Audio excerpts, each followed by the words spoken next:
ఆలస్యమైంది, సమీకరణాలు కుదరలేదని అంటుండ్రు. ఎందుకు కుదురుతారో సమీకరణం?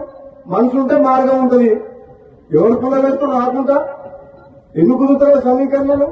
నీకు నన్ను పార్టీలో తీసుకున్నప్పుడు కదా మీ ఇద్దరు అర్థం ఉన్నాను కదా, వాళ్ళకు తెలుసుగా.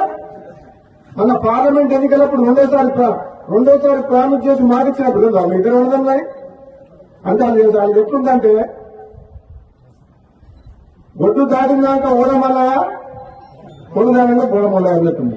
ఇప్పుడు సమీకరణం కుదురుతలేమని మన బట్టి విక్రమార్క గారు అంటుంది. ఏం కుదురుతలేం? 9 మంది ఎమ్మెల్యేలు ఉన్న ఖమ్మం జిల్లాలో 3 మంత్రులు ఉన్నారు. ఎంతమంది ఉన్నారు? 11 మంది ఎమ్మెల్యేలు ఉన్నా నల్గొండకు 3 ఉన్నారు తప్ప మహబూబ్నగర్కు ముఖ్యమంత్రి ఇచ్చినాం కదా మనం. రేవంత్ రెడ్డికి ముఖ్యమంత్రి ఇచ్చినప్పుడు ఇద్దరన్న మీద తప్పేంది? ఇదే నమ్మడం లేవన్నా తక్కువ ఇద్దరికిద్దరే గట్టలమే ఇద్దరం.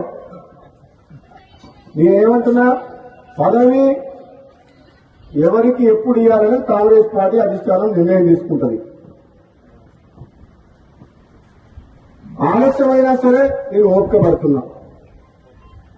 పదవుల కోసం పాపులాడే వ్యక్తిని కాను.